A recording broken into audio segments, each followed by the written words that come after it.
Welcome to aari gallery. இன்றைக்கி நம்ம வந்து ஒரு நெக் டிசைன்ஸ் தான் பார்க்க போகிறோம். பேக் நெக் ஆல்ரெடி நான் போட்டுட்டேன்.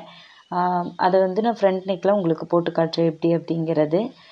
ஃபஸ்ட் நம்ம வந்து இதில் ஒரு colour combination blue with silver அந்த மாதிரி கொடுக்க போகிறோம். சில்வர் ஜெரி வந்து சிங்கிள் தான் எடுத்திருக்கேன். நம்ம டபுள் ஜெரி போடுவோம் எப்போயுமே, பட் வந்து நான் இந்த தடவை சிங்கிள் எடுத்திருக்கேன். தயாரிச்சி தான் எடுத்திருக்கேன்.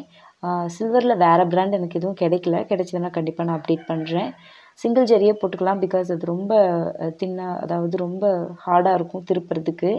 ஸோ அதனால் நான் இந்த மாதிரி சிங்கிள் எடுத்துக்கிறேன்.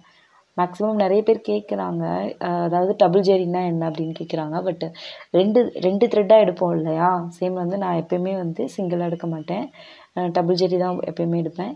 ஸோ அதனால தான் அது டபுள் ஜெரின்னு சொல்லுவேன். ஆக்சுவலாக அது புரியாமல் ஒரு தடவை கேட்டிருந்தாங்க. ஸோ அதனால் இந்த ப்ளவுஸ் வந்து நம்மளுடைய சப்ஸ்கிரைபருடைய ஆர்டர். சப்ஸ்கிரைபர் ஒருத்தவங்க நம்மளுக்கு கொடுத்தது, அவங்க பக்கத்தில் தான். ஸோ வந்து தேடி வந்து கொடுத்தாங்க. எனக்கு உண்மையாக ரொம்ப சர்ப்ரைஸாக இருந்துச்சு. பிகாஸ் நம்ம சப்ஸ்கிரைபர்ஸ் வந்து ரொம்ப பிலீவாக தெரியாத ஒருத்தவங்க. ஸோ சேனல் மூலமாக மட்டுமே தெரிஞ்சு கொண்டு வந்து கொடுக்குறாங்க. ஸோ அது ரொம்ப சர்ப்ரைஸாக இருந்துச்சு. அவங்களுக்கு ஒரு ப்ரைடல் ப்ளவுஸும் நான் பண்ணி கொடுத்துருக்கேன். அது வந்து அவங்களுடைய ரிலேட்டிவ்க்கு. அந்த ப்ளவுஸோடைய வீடியோவும் நான் இதில் போட்டிருக்கேன், சேனலில் போட்டிருக்கேன். அதனுடைய ஃபோட்டோ வந்து உங்களுக்கு இப்போ நான் காட்டிகிட்ருக்கேன். ஸோ அதை பார்த்தீங்கன்னா தெரியும் உங்களுக்கு, அது அவங்க ப்ரைடுக்கு போட்டது. ஸோ இதை ஃபுல்லாக முடிச்சுட்டு காட்டுறேன். ஸோ ஃபுல்லாக முடிச்சாச்சு. நெக்ஸ்ட்டு சில்வர் தான் ஃபுல்லாகவே நான் இதில் யூஸ் பண்ணியிருக்கேன். ஸோ நெக்ஸ்ட் வந்து சில்வர் லைனு, சுகர் பீட்ஸ் ஃபுல்லாக சில்வரில் கொடுத்துக்கலாம். சேம் எப்பயும் போல் ரெண்டாக கொடுத்துக்கலாம். கொஞ்சம் த்ரெட் எடுக்கிறதுல கொஞ்சம் டிஃபிகல்ட்டாக இருந்துச்சு அந்த இடத்துல, ஏன்னா அது ஃப்ரண்ட் நெக் இல்லையா, நம்மளுக்கு ஸ்டாண்டு கொஞ்சம் இருக்குது. ஸோ சேம் அதே மாதிரி தான் ரெண்டாக நம்ம கொடுத்துக்கலாம். நம்ம ரெண்டாக கொடுக்கும்போது தான் நம்மளுக்கு கொஞ்சம் ஈஸியாகவும் இருக்கும், சேம் டைம் வந்து பர்ஃபெக்ஷன் கரெக்டாக இருக்கும். ஸோ அதனால் இது ரொம்ப சிம்பிளான ஸ்லீவ். அதாவது இதனுடைய நெக் வந்து ரொம்ப சிம்பிளாக இருக்கும், பட் வந்து நம்மளுக்கு ஸ்லீவ் வந்து கொஞ்சம் கிராண்டாக கொடுத்துருக்கேன். ஸோ ஸ்லீவ் வந்து நான் உங்களுக்கு தனியாக காட்டுறேன். அதனுடைய ஸ்லீவ் லைன் வந்து போட வேண்டான்னு சொல்லி தான் உங்களுக்கு வந்து நெக் தனியாக காட்டிகிட்ருக்கேன்.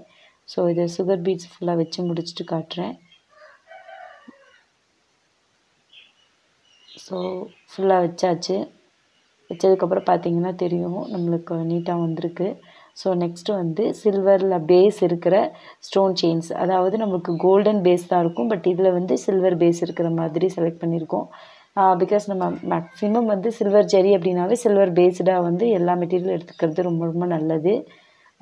அர்ஜென்ட்டாக இருந்தால் கூட நீங்கள் வந்து கோல்டு பேஸ் வச்சுருக்கிறதெல்லாம் எடுக்க வேண்டாம். பொறுமையாக வந்துட்டு சில்வர் பேஸ் இருக்கிறதே எடுத்துக்கோங்க. சேம் எப்பயும் போல் நம்ம செயின் ஸ்டிச்சுக்கு யூஸ் பண்ணுற நீடில் தான் நான் எடுத்திருக்கேன். அதாவது ஒரு ஸ்டோன் தள்ளி ஒரு ஸ்டோன் வைப்போம் இல்லையா, சேம் அதே மாதிரி ஸ்டிச் போடுறது. கொஞ்சம் ஸ்டிச் போடும்போது அந்த ரொம்ப இழுத்தீங்க அப்படின்னா அந்த ஸ்டோன் செயின் கொஞ்சம் ஒரு ஸ்டெப் தள்ளி வந்துடும். ஸோ அதனால் ரொம்ப இழுக்காமல் கொஞ்சம் லூஸ் விட்டே நீங்கள் வந்து ஸ்டிச்சஸ் போடுங்க. அப்படி போட்டிங்கன்னா நம்மளுக்கு அந்த மேலே இருந்து ஸ்டோன் செயின் வந்து கேப் இல்லாமல் இருக்கும். சேம் அதே மாதிரி தான். ரொம்ப சிம்பிளாக பண்ணுறேன்னு வந்துட்டு 2 ஸ்டோன் தள்ளிக்கான ஸ்டிச் போட்டுறாதீங்க, அது தூக்குன மாதிரி ஆகிடும். ஒரு ஸ்டோன் செயின் விட்டு போடும்போது உங்களுக்கு ஈஸியாக இருக்கும், பட் 2 ஸ்டோன் விட்டு போட்டிங்கன்னா அந்த இடத்துல லைட்டாக தூக்குன மாதிரி இருக்கும். அது நீங்கள் போட்டு பார்த்தீங்கன்னா உங்களுக்கே அந்த டிஃப்ரென்ஸ் தெரியும். ஸோ சேம் இதே ஒர்க்கு தான் ஃபுல்லாக. ஸோ இதை முடிச்சுட்டு காட்டுறேன் உங்களுக்கு. ஸோ ஃபுல்லாக முடிச்சாச்சு, பார்த்தீங்கன்னா தெரியும். ஸோ நெக்ஸ்ட்டு வந்து நம்ம அடுத்து வந்து கலர்ஸ் மிக்ஸ் பண்ண போகிறோம். இது வந்து ஒரு ப்ளூ காம்பினேஷன், ஸ்கை ப்ளூலேயே கொஞ்சம் டார்க் ஸ்கை ப்ளூ இருக்கும் இல்லையா, ஸோ அந்த காம்பினேஷன். ஸோ அதே மாதிரி திலகம் ஸ்டோன்ஸ் எடுத்திருக்கேன். அதை வச்சுட்டு நம்ம த்ரெட்லேயும் கொஞ்சம் ஒர்க் பண்ண போகிறோம். ஸோ வந்து அதை ஃபஸ்ட்டு ஸ்டிக் பண்ணிக்கலாம். அது வந்து நம்ம அந்த ஸ்டோன்ஸ் செயின்ஸ் இருக்கு இல்லையா, அதை கவுண்ட் பண்ணிக்கலாம். ஒவ்வொரு திலகம் ஷேப்புக்கும் சென்ட்ரலில் வந்துட்டு ஒரு 3 ஸ்டோன் செயின்ஸு பார்த்திங்கன்னா தெரியும், 1 2 3 ஒரு 3 ஸ்டோன் செயின்ஸ் கேப் விட்டு 4வது ஸ்டோனுடைய 4th ஸ்டோன் செயினுக்கும் 5th ஸ்டோனுக்கும் சென்ட்ரலில் அப்படி வச்சிட்டிங்கன்னா உங்களுக்கு பர்ஃபெக்டாக இருக்கும். சென்ட்ரலில் வந்து ஒரு 3 ஸ்டோன்ஸ் வந்து இருக்கணும். ஸ்டோன் செயின்ஸ் இருக்கு இல்லையா, அதில் 3 ஸ்டோன்ஸ் இருக்கணும். அப்படி கவுண்ட் பண்ணிக்கோங்க. மொத்தமாக ஒரு 5 வந்துடும், கவுண்ட் ஆகிடும் நம்மளுக்கு. ஸோ சேம் அதே மாதிரி ஃபுல்லாகவே கம்ப்ளீட்டாக இதே மாதிரி வந்து க்ளூ வச்சுட்டு கொஞ்சம் தள்ளி வைக்கிறேன்னா ஏன்னா த்ரெட்டை வந்து சுற்றியும் போட போகிறோம். நம்ம இதை வந்து ஜர்தோசியும் வச்சு ட்ரை பண்ணலாம். பட் அது ரொம்ப கிராண்டாக இருந்தால் பண்ணலாம். பட் இது வந்து நம்மளுக்கு ஒரு சிம்பிள் ப்ளவுஸ் தான். ஆக்சுவலாக வந்து சிம்பிளாக தான் ஸ்டார்ட் பண்ணோம். பட் அது ரொம்ப கிராண்டாக போயிடுச்சு. ஆக்சுவலாக அதான் உண்மை. ஏன்னா நம்மளுக்கு சிம்பிளாக தான் கேட்டிருந்தாங்க. எனக்கு 3/4 ஸ்லீவ் ஸோ சிம்பிளாக வரவே இல்லை. அது ஒரு பெரிய மைனஸ் எனக்கு. ஆக்சுவலாக சிம்பிள் டிசைன்ஸ் வரமாட்டேனுது. இன்னும் கொஞ்சம் ப்ராக்டிஸ் வேணும்னு நினைக்கிறேன். சிம்பிள் டிசைன்ஸ் கொஞ்சம் மேக்ஸிமம் டைரெக்டாக நம்ம வந்து வைக்கும்போது கொஞ்சம் கரெக்டாக அட்ஜஸ்ட் பண்ணி ஸ்ட்ரைட்டாக வச்சுக்கணும். அப்போ தான் வந்து நம்மளுக்கு பர்ஃபெக்டாக இருக்கும். ஏன்னா நம்ம அதுக்கு இடையில வந்து ஒரு ஒர்க் பண்ண போகிறோம். ஸோ அதனால் அந்த ஸ்டோன்ஸ் வந்து பர்ஃபெக்டான ஷேப்பில் கரெக்டாக வைக்கணும். சேம் அந்த கேப்பும் சேம் ஒரே மாதிரி வச்சிங்கன்னா பர்ஃபெக்டாக இருக்கும்.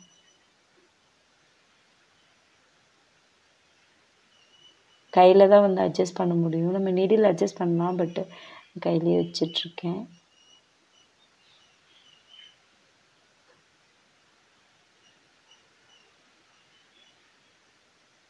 சேம் அதே மாதிரி ஃபுல்லாக வச்சிடலாம்.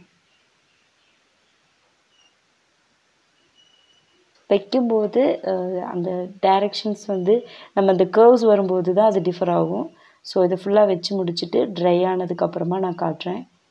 ஃபுல்லாக வச்சாச்சு, ட்ரையும் ஆகிடுச்சு. நெக்ஸ்ட் வந்து நம்ம என்ன ஒர்க் பண்ணோம் ஆல்ரெடி நான் சொன்ன மாதிரி த்ரெட்டு, அதாவது இந்த சாரியோட கலர் இருக்குது இல்லையா, ப்ளூ கலர், அதை வச்சு நான் வந்து சுற்றி சுற்றி நம்ம போட போகிறோம். ஆக்சுவலாக நம்ம வந்து ஜர்தோசி வச்சு நம்ம போடுவோம் இல்லையா, அது மாதிரி நம்ம இப்போ வந்து த்ரெட்லேயே வச்சு பண்ண போகிறோம். சேம் அதே தான். வந்து செயின் தான் போட போகிறோம், வேறு எந்த டிஃப்ரெண்ட்டும் கிடையாது.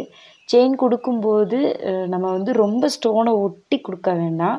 கொஞ்சம் கொஞ்சம் தள்ளி எடுத்திங்கன்னா தான் வந்து கரெக்டாக இருக்கும். இல்லைன்னா என்ன ஆகும் அப்படின்னா நமக்கு சேம் வந்து அந்த ஸ்டோனுக்கு உள்ளே போன மாதிரி ஆகிடும் அந்த ஸ்டிச்சு. ஸோ அதனால் கொஞ்சம் ஸ்டோனை விட்டு கொஞ்சம் தள்ளி வந்து நான் ஸ்டிச்சஸ் போடுறேன். அப்போ தான் நமக்கு பர்ஃபெக்டாக கிடைக்கும். ஸோ அதனால் ஸோ ஃபுல்லாக செயின் தான். ஸோ நம்ம அதை கம்ப்ளீட்டாக கொஞ்சம் ஃபாஸ்ட்டாக இருந்துச்சு உங்களுக்கு காமிச்சிடுறேன். பிகாஸ் நம்மளுக்கு ஈஸியாக இருக்கும். வேறு ஒன்றுமே இல்லை, நம்ம அதை சுற்றி சுற்றி தான் போட போகிறோம், வேறு எதுவும் இல்லை. நம்மளுக்கு வந்துட்டு எல்லா ஸ்டிச்சஸையும் விட செயின் வந்து ரொம்ப ஃபாஸ்ட்டாக வரும். ஆக்சுவலாக நான் அதை பண்ணிகிட்டு இருக்கேன். ஏன்னா எனக்கு செயின் ரொம்ப ஃபாஸ்ட்டாக வரும் மற்ற ஸ்டிச்சஸை விட. மற்ற ஸ்டிச்சஸ்லாம் ரொம்ப போட்டுகிட்டே இருக்க மாட்டோம். பட் செயின் வந்து எல்லாத்துக்கும் காமனாக போட்டுகிட்டே இருப்போம். ஸோ அதனால் செயின் வந்து ரொம்ப ஃபாஸ்ட்டாக வரும் நம்மளுக்கு. ஆக்சுவலாக இது ஃபுல்லாகவே நெக்லைன் ஃபுல்லாகவே சேம் இதே மாதிரி தான் ஸ்டிச்சஸ் போட போகிறோம். ஸோ உங்களுக்கு அதை ஃபுல்லாக போட்டு முடிச்சுட்டு அதுக்கப்புறம் காட்டுறேன். பிகாஸ் நம்ம அதை போட்டு முடிச்சுட்டு பார்த்தோன்னா உங்களுக்கு அந்த கலர்ஸ் எப்படி மிங்கிள் ஆயிருக்குன்னு தெரியும். ஃபுல்லாக போட்டு முடிச்சாச்சு. இப்போ வந்து நெக்ஸ்ட்டு சேம் கலர், அதாவது இந்த ப்ளூ சாரீ கலர் இருக்குது இல்லையா, அந்த கலர்லேயே வந்து இப்போ நான் டியூப்ஸ், கிளாஸ் டியூப்ஸ்ன்னு சொல்லுவோம் இல்லையா, sugar beads, sorry glass sugar beads எடுத்திருக்கேன். அதை வந்து இப்போ நம்ம சென்ட்ரலில் இருந்து வைக்க போகிறோம். சேம் வந்து அந்த சில்வர் காம்பினேஷன் மிக்ஸ் ஆகிற மாதிரிக்கு சேம் நம்ம வந்து இடையில வந்து ஒரு 3 ஸ்டோன் விட்டுருந்தோம் இல்லையா. இப்போ வந்து உங்களுக்கு நல்லா காட்டுறேன். இப்போ வந்து 2 ஸ்டோன், அதாவது 2 sugar beads, colour sugar beads எடுத்திருக்கேன். ஒரே ஒரு silver number 4 bead, round bead எடுத்திருக்கேன். இப்போ வந்து அதை எப்படி மெஷர் பண்ணுறேன் அப்படின்னா, அந்த ஸ்டோனில் வந்துட்டு 3 ஸ்டோன் விட்டுருந்தோம். ஸோ ஒரு ஸ்டோன் விட்டு அடுத்த ஸ்டோன், அதாவது 3வது ஸ்டோனில் இருந்து எடுத்திருக்கேன். இந்த மாதிரி ஒரு கவுண்ட் வச்சுக்கிட்டோம் அப்படின்னா நம்மளுக்கு பர்ஃபெக்டாக இருக்கும். நம்மளுக்கு சேம் அதே கவுண்ட்டை வந்து நம்ம லாஸ்ட் வரைக்கும் மெயின்டைன் பண்ணிக்கலாம். இப்போ வந்து நம்ம நாட் போட்டு எடுத்துக்கலாம். அவ்வளோதான். சேம் இதே மாதிரி நம்ம ஃபுல்லாக, அதாவது ஃபுல்லாகவே கொடுக்க போகிறோம். இன்னொரு விஷயம் என்னென்னா, நம்ம அந்த த்ரெட்டுக்கும் அந்த sugar beads, silver sugar beads இருக்கு இல்லையா, அதுக்கும் சென்ட்ரலேருந்து நம்ம நூல் எடுத்துக்கணும். அப்போ தான் பர்ஃபெக்டாக நம்மளுக்கு இருக்கும். ஸோ சேம் அதே மாதிரி 2 கலர் சுகர் பீட்ஸு, நெக்ஸ்ட்டு வந்துட்டு ஒரு சில்வர் ரவுண்ட் பீடு நம்பர் 4. இது ஆக்சுவலி இதுக்கு விட பெருசு அந்த மாதிரி கிடைக்கல, நம்பர் 0 அந்த மாதிரி கிடைக்கல, நம்பர் 4 மட்டும்தான் கிடச்சிச்சு. ஸோ சில்வரில் நிறைய மெட்டீரியல்ஸ் கிடைக்கிறது ரொம்ப டஃப்பாக இருக்குது. ஸோ கிடைச்சதை வச்சு கலர்ஃபுல்லாகவும் இருக்கணும், சேம் சில்வர் வந்து கலந்துருக்கணும்னு பேஸில் போட்டது இது ஆக்சுவலாக. சேம் நம்ம 2 சுகர் பீட்ஸ், அதாவது சுகர் பீட்ஸில் வந்துட்டு இது மேலே கலர் பூசி இருக்காது. நம்மளுக்கு ரவுண்ட் பீட்ஸில் வந்து கலர் பீட்ஸ் பார்த்திங்கன்னா மேலே கலர் பூசி இருப்பாங்க. பட் இது வந்து கிளாஸ் மாதிரி இருக்கும். இதில் வந்து கலர் போகாது நம்மளுக்கு. அந்த கிளாஸ் டியூப்ஸு கிளாஸ் பீட்ஸு. ஆக்சுவலாக இதுக்கு முன்னாடி அந்த ப்ரைடல் ப்ளவுஸில் நான் ஒரு கலர்ஸ் காமிச்சேன் பார்த்தீங்களா, அது கூட வந்துட்டு நம்மளுக்கு கான்ட்ராஸ்ட்டாக வந்து உள்ளே இருக்க அந்த இது தெரியும், கலர்ஸ் தெரியும். பட் இதில் வந்து ஒயிட் கலரில் அந்த ப்ளூக்கு உள்ளே வந்து ஒரு மாதிரி ஒயிட் கலரில் பூசியிருக்காங்க. ஸோ அதனால் எதுவும் தெரியாது. ஸோ இதை ஃபுல்லாக கம்ப்ளீட் பண்ணிவிட்டு அதுக்கப்புறமா காட்டுறேன். ஸோ ஃபுல்லாக கம்ப்ளீட் பண்ணியாச்சு. சேம் ஒர்க் தான் வந்துட்டு நம்ம வந்து பேக் நெக்லேயும் பண்ணியிருக்கேன். ஸோ அதனால தான் நான் வந்து ஃப்ரண்ட் நெக்கில் காட்டிகிட்டு இருக்கேன். நெக்ஸ்ட்டு வந்து ஓவரால் புட்டாஸ் வைப்போம் இல்லையா, அதுக்கு நம்பர் 4 பீடு எடுத்துக்கணும். அது எடுக்கிறதுக்கு முன்னாடி ஒரு சுகர் பீட்ஸ் வச்சுட்டு, நம்பர் 0 இல்லை, 0 இருந்ததுன்னா 0 வச்சுருக்கலாம். பட் எனக்கு வந்து சுகர் பீட்ஸ் தான் கிடச்சிது சில்வரில். 0 கிடைக்கல, நம்பர் 4 மட்டும்தான் கிடச்சிச்சு. ஸோ அதனால் சேம் வந்து இந்த ஓவரால் புட்டாஸ்க்கு ஃபஸ்ட்டு வந்து சுகர் பீடு வச்சுட்டு அதுக்கப்புறம் நம்பர் 4 வச்சுட்டு அதுக்கப்புறம் நம்ம மறுபடியும் ஒரு சுகர் பீடு வச்சு நாட் போட்டுட்டு மறுபடியும் நம்ம என்ன பண்ண போகிறோம், சைடில் மறுபடியும் ஒரு சுகர் பீடு, இந்த சைடில் ஒரு சுகர் பீடு, சேம் வந்து அதை நாட் போட்டுட்டு இந்த சைடில் ஒரு சுகர் பீடு. சுகர் பீடுக்கு அந்த த்ரெட்டு அட்டாச் பண்ணுறதுக்கு ஒரு த்ரெட் எடுக்கும்போது நீங்கள் வந்து என்ன பண்ணணுன்னா உள்ளேருந்து எடுக்கணும்.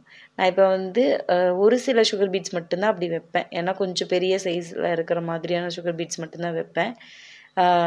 நெக்ஸ்ட்டு வந்து நம்ம அந்த பிளேஸ் எந்தெந்த பிளேஸில் வைக்கணும்னு பார்த்து வைக்கணும். ஏன்னா நம்மளுக்கு ஸ்டிச்சிங்கில் உள்ளே போயிடக்கூடாது. அதுக்காக பார்த்திங்கன்னா ஒரு சில சுகர் பீட்ஸ் வந்து நம்மளுக்கு சைஸ் சின்னதாக இருக்கும். ஸோ அதனால் அதெல்லாம் ஒதுக்கிட்டு கொஞ்சம் பெரிய சைஸில் இருக்க சுகர் பீட்ஸ் மட்டும் வச்சுக்கலாம். சேம் நாட் போட்டு முடிச்சுட்டு சேம் திங் அதே மாதிரி தான் சைடில் மறுபடியும் நம்ம சுகர் பீட்ஸ் அட்டாச் பண்ண போகிறோம். சேம் இதே மாதிரி தான் நம்ம ஃபுல்லாக பண்ண போகிறோம். சரி, எப்போ எல்லாத்துக்குமே வந்து நம்ம நாட் போடணுமோ கண்டிப்பாக நம்ம நாட் போடணும். அது இல்லாமல் நம்மளுக்கு வந்துட்டு வேறு ஏதாவது ஐடியாஸ் இருக்கா அப்படின்னா, ஐடியாஸ் இருந்தால் கண்டிப்பாக நான் உங்களுக்கு சொல்கிறேன். நாட் போடாமல் கண்டினியூவாக போடுற மாதிரி. சேம் வந்து இப்போ நம்ம வந்து ஃப்ரண்ட் நெக் இதுதான் ஃபுல்லாக முடிச்சுட்டு காட்டுறதுக்கு முன்னாடி பேக் நெக் பார்க்கலாம். பேக் நெக் வந்து நான் உங்களுக்கு இப்போ முடிச்சதுக்கப்புறமா காட்டிகிட்ருக்கேன். ஆக்சுவலாக வந்து இதுவே காட்டியிருக்கலாம். பட் இதுவே நீங்கள் உங்களுக்கு நான் வந்து போட்டு காமிச்சிருந்தாலும் சேம் திங் தான் காமிச்சிருப்பேன். ஃபஸ்ட்டு வந்து ஜெரி, அதுக்கப்புறம் வந்து சுகர் பீடு, அப்புறம் ஸ்டோன் செயின், மறுபடியும் வந்து சுகர் பீடு, அதுக்கப்புறமா நம்ம என்ன கலர்ஸில் ஒர்க் பண்ணியிருக்கோம், நம்ம வந்து ஸ்டோன்ஸ் வச்சுருக்கோம், அதுக்கப்புறம் வந்து கலர் சுகர் பீட்ஸு, அப்புறம் ஓவரால் டிசைன் சேம் இதே தான் நான் வந்து உங்களுக்கு காட்ட போகிறேன். அதனால் வந்து நான் ஃப்ரண்ட் நெக் காமிச்சிருக்கேன். பிகாஸ் நம்ம வந்து பேக் நெக்லேயே காமிச்சாலும் நான் வந்து ஒரு 2 இன்ச்சுக்கு தான் உங்களுக்கு போட்டு காட்டுவேன். ஸோ அதனால் ஃப்ரண்ட் நெக் காமிச்சேன். ஆக்சுவலாக வந்துட்டு ஸ்லீவ் வந்து வீடியோ போடும்போது இந்த நெக்லைன் போடுறது, அதாவது ஸ்லீவ் லைனே நம்ம போட்டு காட்டுவோம்ல, சரி அதை அவாய்ட் பண்ணுறதுக்காக ஃப்ரண்ட் நெக்கு பேக் நெக்கு இப்போ நான் உங்களுக்கு காமிச்சிட்டேன். ஸோ இதான் வந்து ஃப்ரண்ட் நெக்கு நம்மளுக்கு வந்து கம்ப்ளீட் பண்ணியாச்சு. ஸோ இந்த வீடியோ கண்டிப்பாக உங்களுக்கு யூஸ்ஃபுல்லாக இருக்கும்னு நம்புகிறேன். அதே மாதிரி நீங்களும் ட்ரை பண்ணுங்கள். கண்டிப்பாக இந்த வீடியோ உங்களுக்கு பிடிச்சிருக்கும் அப்படிங்கிறத நான் நம்புகிறேன். லைக் பண்ணுங்கள், ஷேர் பண்ணுங்கள், கமெண்ட் பண்ணுங்கள், மறக்காமல் சப்ஸ்கிரைப் பண்ணுங்கள். உங்களுடைய கமெண்ட் என்னை இன்னும் மோட்டிவேட் பண்ணும். தேங்க்ஸ் ஃபார் வாட்சிங்.